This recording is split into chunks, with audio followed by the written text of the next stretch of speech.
येनाक्षरसमाम्नायमधिगम्य महेश्वरात् कृत्स्नं व्याकरणं प्रोक्तं तस्मै पाणिनये नमः। वाक्यकारं वररुचिं भाष्यकारं पतञ्जलिं पाणिनिं सूत्रकारं च प्रणतोऽस्मि मुनित्रयं नमस्कृत्य तदुक्तिः परिभाव्य च वैयाकरणसिद्धान्तकौमुदीयं विरच्यते।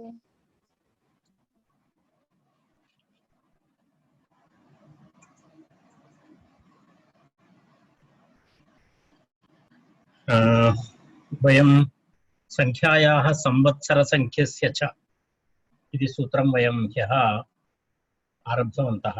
परन्तु समयाभावेन तत्र पूर्णविवरणं न जातं, ततः वयम् अद्य आरब्धं 1752।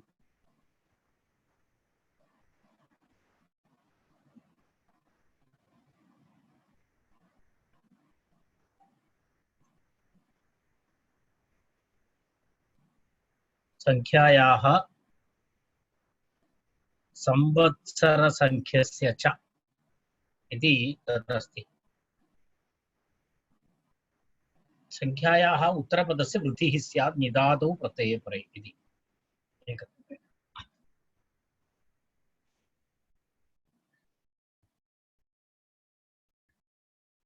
तत्र संख्यावाचकशब्दात् संवत्सरशब्दे परे तादृशं पदं प्रातिपदिकं।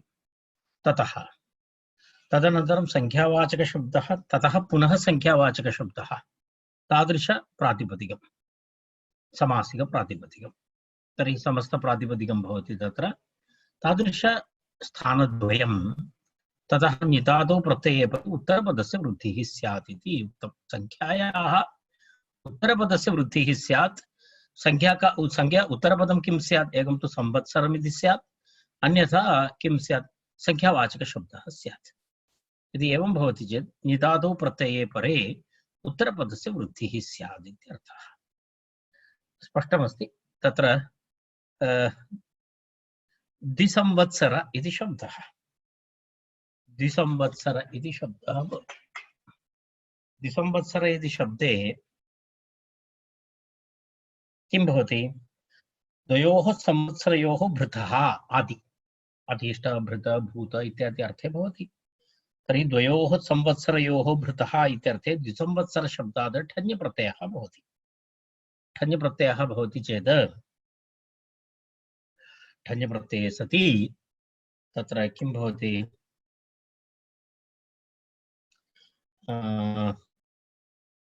द्विसांवत्सरिकः उत्तरपदस्य अनेन सूत्रेण उत्तरपदस्य वृद्धिः भवति। तर्हि द्विसांवत्सरिक इति रूपं भवति ठञ्प्रत्ययस्य इकादेशः इत्यादि। एवमेव तत्र संख्यावाचकशब्दात् संवत्सरशब्दः परे अस्ति।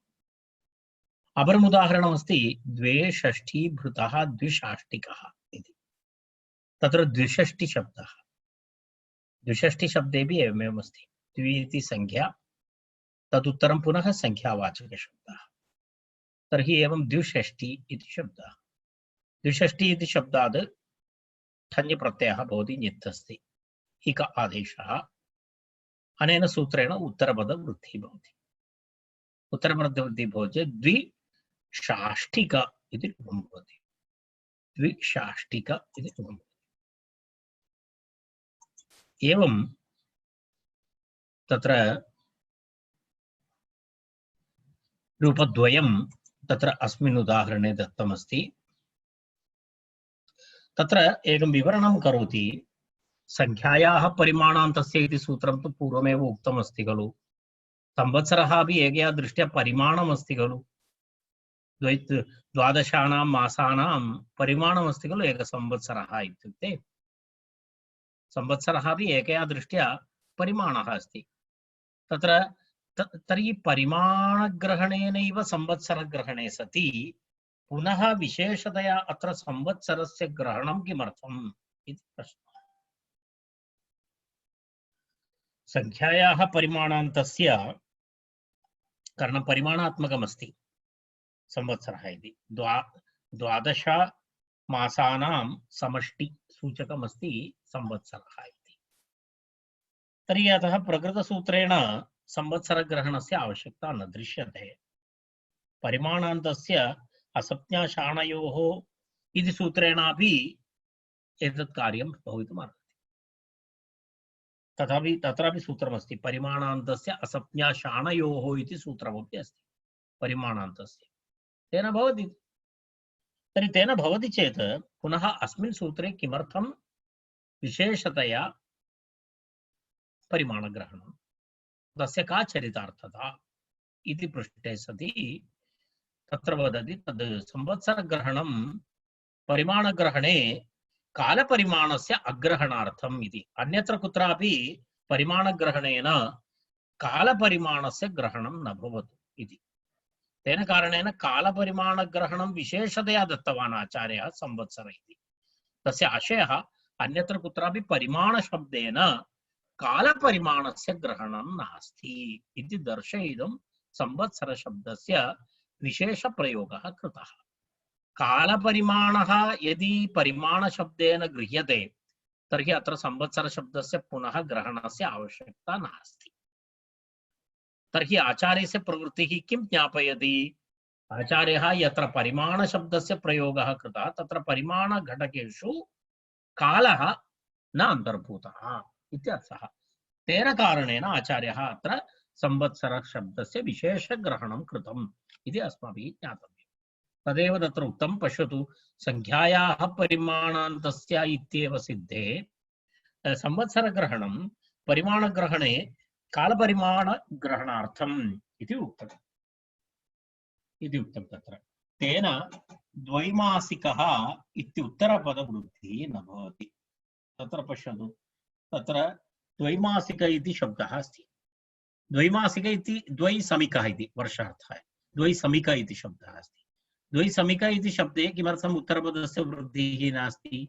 सम इति वर्षपर्यायवाचकः शब्दः कालपरिमाणमस्ति, परिमाणवाचकः शब्दः अस्ति, कालः अस्ति तत्र। तेन कारणेन अत्र द्वैसमिक इति शब्दे तत्र उत्तरपदवृद्धिः नास्ति। यदि परिमाणग्रहणेन सर्वेषां परिमाणानामिव कालपरिमाणस्यापि ग्रहणं भवति स्म तर्हि द्वैसामिक इति रूपं भवति स्म, द्विसामिक इति रूपं भवति स्म। तर्हि तेन कारणेन अत्र तथा नास्ति। द्वैसामिक इति उत्तरपदवृद्धिः न भवति। किमर्थं? तत्र द्वैसमिक इत्यत्र द्वि इति संख्याशब्दः अस्ति, परन्तु तदनन्तरं संवत्सरशब्दः वा अथवा संख्यावाचकशब्दो वा नास्ति। तेन कारणेन तत्र किं न भवति? उत्तरपदवृद्धिः न भवति। कालपरिमाणं तु अत्र न गृह्यते। एवम् उक्त्वा वयम् अग्रे गच्छामः।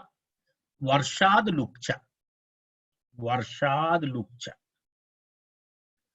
वर्षात् लुक् च इति त्रिपदं सूत्रम्।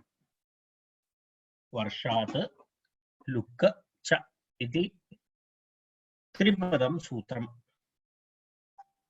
दिगोः वा इति अत्र अनुवर्तते। दिगोः वा इति अनुवर्तते। प्रकरणं तु एतदेव अस्ति, पञ्चमाध्यायस्य प्रथमपादे 88तमं सूत्रम्।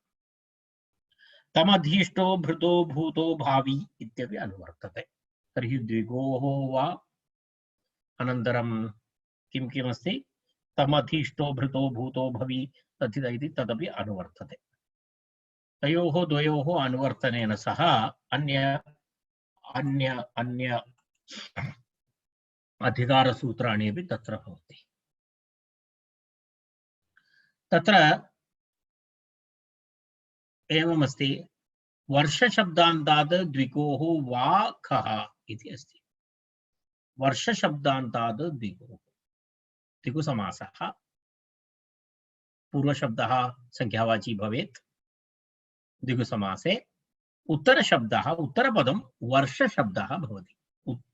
वर्षशब्दान्तात् इति, वर्षशब्दान्तात् द्विगोः विकल्पेन ख प्रत्ययः भवति। विकल्पेन ख प्रत्ययः भवति। पक्षे ठञ् अनन्तरं विकल्पेन लुक्। यदि लुक् अपि भवति अत्र, ठञ् अपि भवति, ख प्रत्ययोऽपि भवति इति तत्र त्रिधा रूपाणि भवन्ति, त्रीणि रूपाणि भवन्ति इति। वर्षशब्दान्तात् द्विगोः वा खः स्यात् विकल्पेन ख प्रत्ययः स्यात् पाक्षिकरूपेण ठञ् प्रत्ययः स्यात् पुनः विकल्पेन तत्र लुक् प्रत्ययः लुक् लोपः अपि स्यात् एवं त्रीणि रूपाणि एतस्य भवति तर्हि तत्र तावदेव तस्य वक्तव्यं तद्बहु तत्र किमपि अधिकं वक्तव्यं किमपि नास्ति तत्र रूपाणि सन्ति द्विवर्षीणो व्याधिः द्विवर्षीणो व्याधिः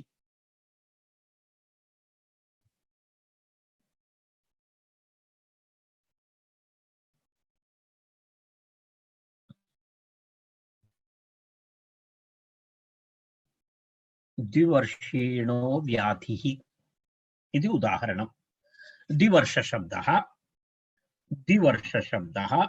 प्रथमं द्विवर्षशब्दात् खप् प्रत्ययः भवति इति चिन्तयतु तर्हि ईन इति आदेशः भवति द्विवर्षीणः इति रूपं भवति खप् प्रत्ययस्य ईन आदेशः इनादेशे द्विवर्ष ईन द्विवर्षीण इति भवति नकारस्य नत्वं ठञ् प्रत्ययः भवति चेत् द्विवार्षिकः ठञ् प्रत्ययः भवति द्वैवार्षिकः इति भवति खलु उत्तरपदवृत्ति रैट् उत्तरपदवृत्ति ठञ् प्रत्ययः भवति चेत् द्विवर्ष ठञ्यैक तत्र अपवादरूपेण उत्तरपदवृद्धिः भवति रैट् पूर्वमुक्तमस्माभिः संख्यायाः तदनन्तरं पुनः किं भवति द्विवार्षिकः इत्यत्र उत्तरपदस्य वृद्धिः भवति इति तद् अग्रे वदति अग्रे अपि अस्ति अग्रिमसूत्रं तदेव वदति पश्यतु वर्षस्य अभविष्यति इति सूत्रमस्ति तस्मिन् विषये अग्रे वदति अस्तु लुक् लोपः भवति चेत् किं भवति लुक् लोपः भवति चेत् द्विवर्षः इति रूपं भवति यः कोऽपि वा प्रत्ययः भवतु द्विवर्षशब्दात् तस्य लुक् लोपः भवति न ठञ् प्रत्ययम् इति स्वीकरोतु अथवा कोऽपि वा ठञ् प्रत्ययम् इति स्वीकरोतु तर्हि द्विवर्षशब्दात् ठञ् प्रत्यये सति अनेन सूत्रेण तस्य लुक् लोपः भवति तर्हि द्विवर्ष इति अवशिष्यते तस्मात् सुप्रत्ययरुक्ते विसर्गे द्विवर्षः इति रूपं भवति एवं द्विवर्षीणः द्विवार्षिकः द्विवर्षः इति रूपत्रयं भवति त्रीणि रूपाणि इति तत्र उक्तम् अग्रिमं सूत्रं वर्षस्य अभविष्यति इति सूत्रम्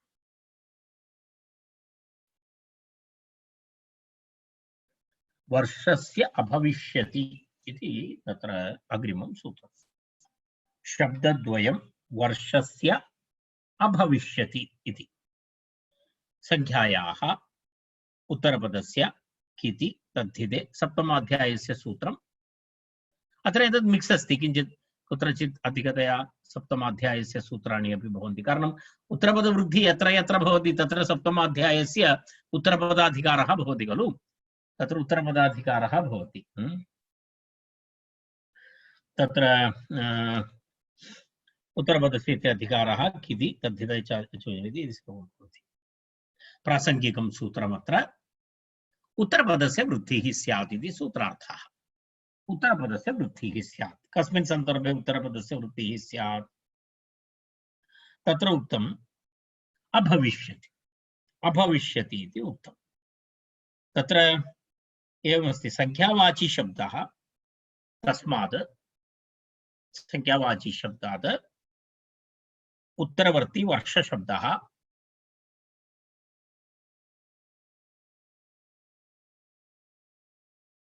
वर्षशब्दस्य अथवा तदुत्तरपदमस्ति तस्य वृद्धिः आदिवृद्धिः स्यात् नित् नित् पित् प्रत्यये परे यदि तत्र नियमः अस्ति यदि तत्र तद्धितप्रत्ययः भविष्यदर्थे नास्ति चेत् कारणम् अस्माकं तत्र चतुर्षु अर्थे पञ्चसु अर्थेषु भवति खलु पञ्चसु अर्थेषु तत्र प्रत्ययः भवति निर्वृत्तं अनन्तरम् अतिष्ठ पुनः किमस्ति भृत भूत भवि भावि तर्हि भविष्यदर्थः यत्र नास्ति तत्र भविष्यदर्थः यत्र नास्ति तत्र उत्तरपदवृद्धिः भवति अर्थात् द्विगुसमासः संख्या उत्तरपूर्वपदम् उत्तरपदस्य वर्ष इति उत्तरपदम् अभविष्यदर्थः न भविष्यति इति अभविष्यत् इत्युक्ते न भविष्यति इत्युक्ते भाविनि अर्थे नास्ति चेत् अभाविनि अर्थे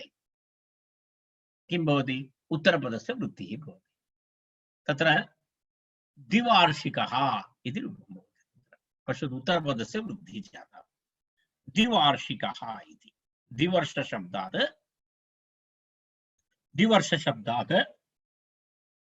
अभविष्यदर्थे द्विवार्षिकः इति अत्र भूतकालार्थः वा तत्र किमपि तथा स्वीकरणीयं तत्र भविष्यदर्थं त्यक्त्वा स्वीकरणीयं तर्हि द्विवार्षिकः इति रूपं भवति इत्युक्ते भविष्यति इति त्यक्त्वा अन्येषु चतुर्षु अर्थेषु किं भवति उत्तरपदवृद्धि भवति इति अवगन्तव्यम् आहत्य पञ्च अर्थाः निर्वृत्तम् अधीष्ट भृत भूत भावि इति एवं पञ्च अर्थेषु भावि इति अर्थं विहाय अन्येषु चतुर्षु अर्थेषु किं भवति उत्तरपदस्य वृद्धिः भवति इत्यर्थः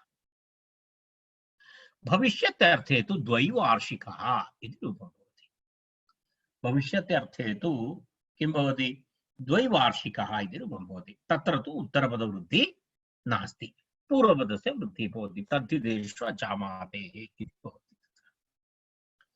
तद्धिदेषु अचामादेः इति आदिवृद्धिः भवति द्वैवार्षिकः इति रूपं भवति कारणं तस्य वैशिष्ट्यं नाम तत्र भविष्यदर्थः भवति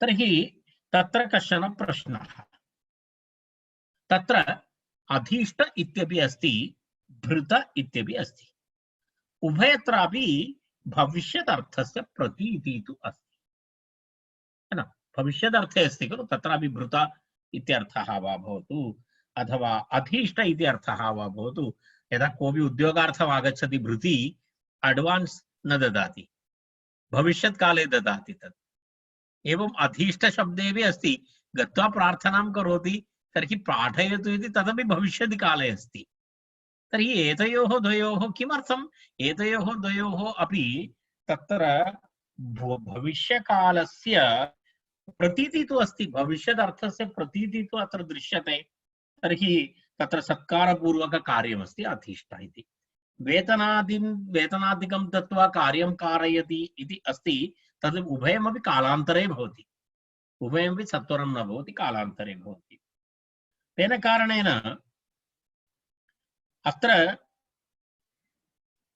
अत्रापि वस्तुतः अभविष्यति इति प्रतिषेधः अत्रापि भवितुमर्हति अधीष्टार्थे अनन्तरं भृतार्थे च तर्हि उत्तररूपेण तस्य उत्तररूपेण अत्र वदति अधीष्ट भृतयोः अभविष्यति इति प्रतिषेधो न तत्र तथा प्रतिषेधो न अस्य विषये तत्र प्रतिषेधः नास्ति इति तत्र आचार्यः वदति तत्र किमर्थं नास्ति इत्युक्ते अधीष्ट तथा भृत इत्यत्र उभयत्रापि भूतार्थक क्तप्रत्ययः तत्र अस्ति इति वदति भूतार्थक क्तप्रत्ययः भूतशब्दः अपि भूतादोः क्तप्रत्ययः भवति तत्र भूत इति शब्दः अनन्तरम् अधीष्ट इत्यत्रापि क्तप्रत्ययान्तः शब्दः अस्ति तर्हि भूतार्थे क्तप्रत्ययः अस्ति इति कारणेन तत्र शब्दशक्तिः प्रतीतिः अस्ति भविष्यकालस्य परन्तु शब्दशक्तिः भृत इत्यत्र क्षम्यतां भूत इति अहम् उक्तवान् भृत अनन्तरम् अधीष्ट यदा उभयत्रापि भृत अधीष्ट उभयत्रापि क्तप्रत्ययकारणेन भूतकालस्य शब्दशक्तिः अस्ति कारण उभयत्रापि भूतकालस्य क्तप्रत्ययस्य प्रयोगः कृतः अस्ति गम्यते हि तत्र भविष्यत्ता परं न तु तद्धितार्थः तत्र तद्धितार्थः तथा नास्ति गम्यते हि तत्र भविष्यत्ता गम्यते परन्तु तथा नास्ति तद्धितप्रत्ययेन भूतकालविशिष्ट अध्येषणम् एवं भरणकर्मकरूपं कार्यं भवति। तत्र कार्यं तर्हि सत्कारः अत्र अस्ति, भरणपोषणादिकं यदा यदा भृत इति तस्य आशयः सः अस्ति। यदा कार्यं करिष्यति इति अस्ति, तथापि तत्र तद्धितार्थः सः नास्ति इति। तद्धितार्थः तु तत्र भृत अनन्तरम् अधीष्ट इति द्वयमस्ति इति कृत्वा गम्यते हि तत्र भविष्यता। तत्र भविष्यदर्थः गम्यते। एवं तत्र किं भवति, प्रतिभाति एवं, परन्तु तथा नास्ति, न तु तद्धितार्थः इति आचार्यः तत्र उक्त्वा तत्र नास्ति एषः विषयः इति उक्त्वा अग्रे गच्छति।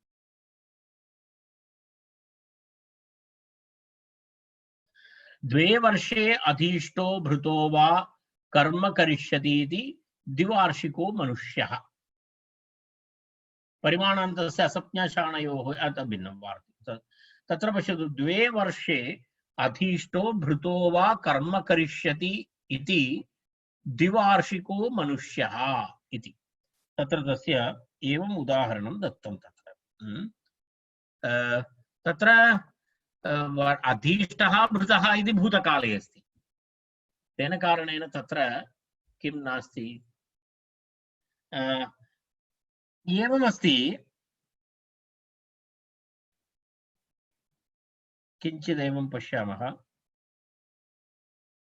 मनोरमायां किञ्चित् इतोपि विवरणमस्ति।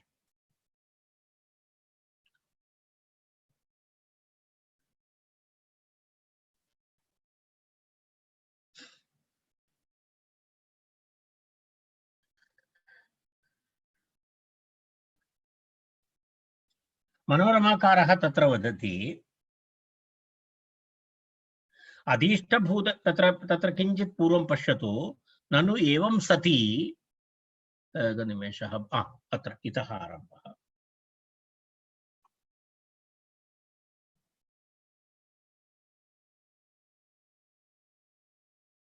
ननु एवं सति द्वे वर्षे अधीष्टः भृतो वा कर्म करिष्यति द्विवार्षिक इत्यत्र कथम् उत्तरपदवृद्धिः इति प्रश्नः।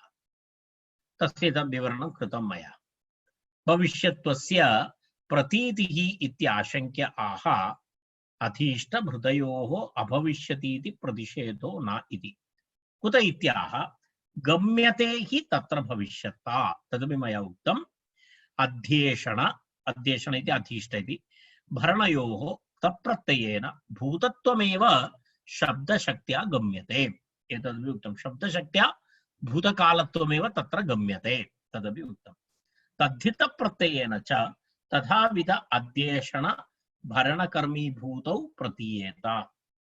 अर्थात् तत्र कर्मीभूतौ प्रतीयेत इति उक्तं। तद्धितप्रत्ययेन तथाविध अध्येषण भरण भृतः इति भूतकालार्थः एव तत्र प्रतीयेत इति।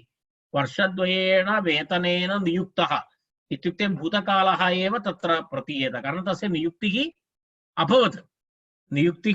भृतः सः। अधीष्टः इत्यत्रापि सत्कारपूर्वकः व्यवहारः तु जातः अस्ति, स भूतकालः जातः। तत्र अधीष्ट इति वा भृत इति वा भूतकालप्रयोगे एव अस्ति। भूतत्वमेव शब्दशक्त्या गम्यते। तद्धितप्रत्ययेन च तथाविध अध्येषण भरण कर्मीभूतो प्रतीयेत। एवंविध अध्येषण भरणशिष्टयोस्तु भविष्यता कर्माचरणेन सम्बन्धः कर्म करिष्यति इत्यनेन अवगत इति न स तद्धितार्थः। तथा तद्धितार्थः नास्ति। एवं च तत्रापि भविष्यदर्थक तद्धितपरत्वाभावात् तत्र स्यादेव उत्तरपदवृद्धिः इत्यर्थः। तत्र उत्तरपदवृद्धिनिमित्तं कापि बाधा नास्ति। चित्तवति नित्यम् इति वक्ष्यमाणस्तु नित्यलुक् न भवति। एतस्मिन् विषये अहं तथा चित्तवति लुक् इति सूत्रं यदा आगच्छति, नित्यवति नित्यं, तदा तस्मिन् विषये वयं पश्यामः। एतद्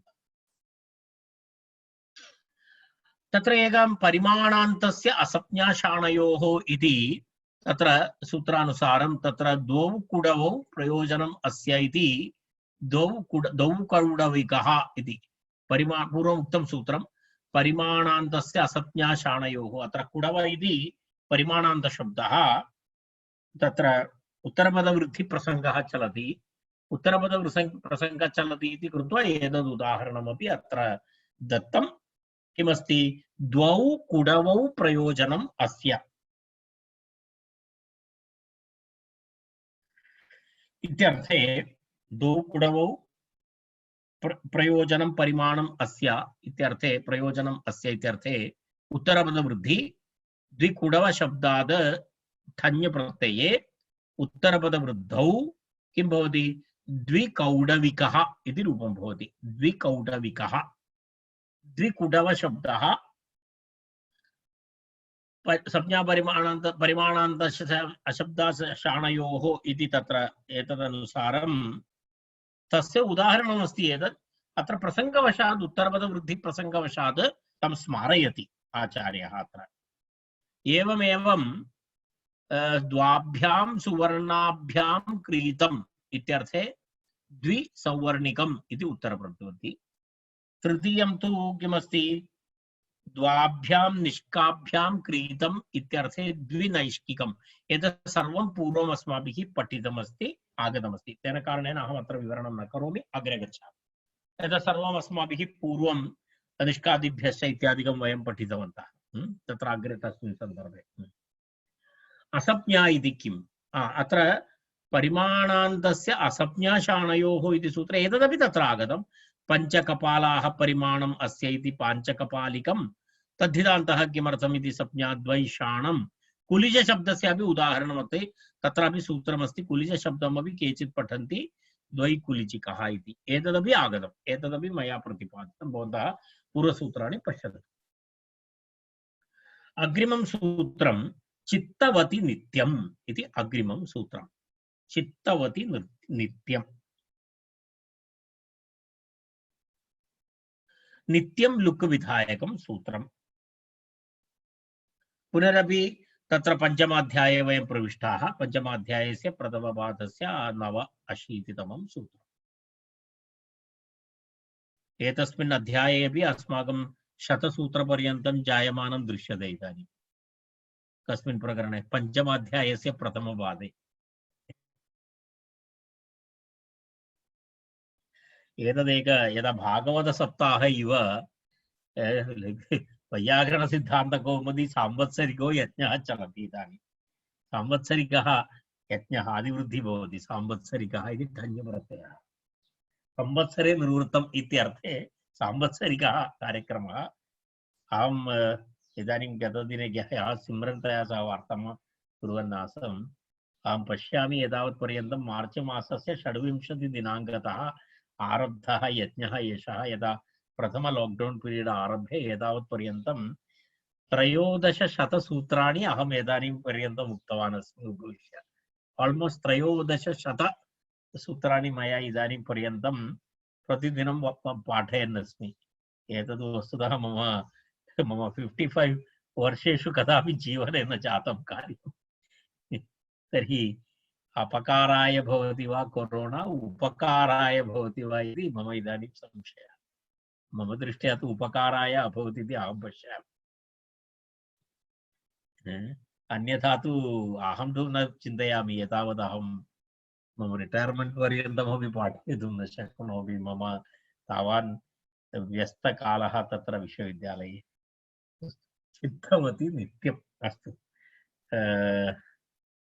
परन्तु एतत् ट्रेण्ड् अहम् इदानीं न त्यजामि। एतत् तु अग्रे अनुवर्तेत। एतदेक उत्तम अवसरः प्राप्तः एतस्य एवं पठितुं। तेन अन्येपि भवन्तः पठितुं शक्नुवन्ति। चित्तवति नित्यं वर्षशब्दान्तात् द्विगोः प्रत्ययस्य नित्यं लुक् स्यात् चेतने प्रत्ययार्थे इति। यत्र चेतन इति यस्य प्राणिविशेषः, यस्य चैतन्यमस्ति, तत् चित्तवति इति। तत्र एवमस्ति, तत्र प्रत्ययार्थः यदि चेतनम् अभिधेयः अस्ति, यस्य चैतन्यमस्ति, प्राणः अस्ति, द्वितीया समर्थ वर्ष शब्दांत दिगुसप्तक प्रातिपदिकस्य अधीष्टादि अर्थेषु विहितस्य प्रत्ययस्य ख प्रत्ययः वा ठञ् प्रत्ययः तस्य नित्यं लुक् भवति। पूर्वसूत्रे विकल्पेन लुक् आसीत्। यत्र चित्तवती इत्यर्थः भवति चेत् नित्यं लुक् भवति इति उक्तम्। पूर्वसूत्रे वयं पठितवन्तः न, तत्र किं सूत्रं पठितवन्तः इदानीं वर्षात् लुक् न, वर्षात् लुक् च तत्र तत्र तत्र वैकल्पिक लुक् अस्ति। अत्र तु चित्तवती नित्य लुक् अस्ति। तत्र पश्यतु, द्विवर्षो दारकः। किम् उदाहरणं? द्विवर्षो दारकः इति उदाहरणं तत्र अस्ति। तत्र चित्तवती अस्ति। दारकः इत्युक्ते बालकः इत्यर्थः, नवीनः शब्दः। बालकं दृष्ट्वा कोऽयं दारकः इत्यपि प्रष्टुं शक्यते। तर्हि जनाः द्वारं पश्येयुः, एषः द्वारविषये किमपि वदति। दारकः इति अस्ति, दारकः। दारकः इति बालकः इत्यर्थः। तत्र द्विवर्षो दारकः इत्युक्ते 2 वर्षे भूतः बालकः इत्यर्थः। 2 वर्षे भूतः बालकः इत्यर्थः। तत्र किमस्ति? तत्र चित्तवती अस्ति। तत्र बालकः अभिधेयः अस्ति, सः चित्तवान् प्राणिविशेषः। तेन कारणेन तत्र किं भवति? तमधीष्टे भूतो भृतो इत्यादि सूत्रेण तत्र ख प्रत्ययः भवति। तत्र वैकल्पिक लुक् अपि भवति। तम् आसीत्वा अत्र नित्य लुक् भवति।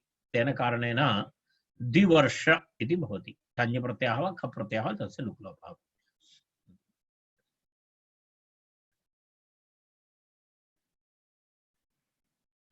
द्विवर्षः दारकः इति प्रयोगः। वर्षात् लुक् च इति उदाहरणं तत्र अस्ति।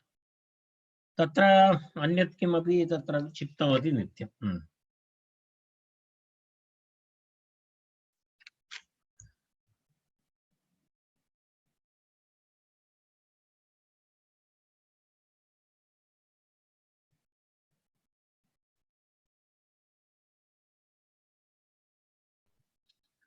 षष्ठिकाः षष्ठिरात्रेण पच्यन्ते।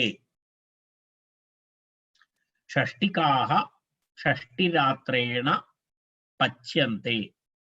बहु उत्तममस्ति। षष्ठिकाः षष्ठिरात्रेण पच्यन्ते इति। षष्ठिरात्रेण पच्यन्ते इत्युक्ते वस्तुतः धान्यादिकं भवति।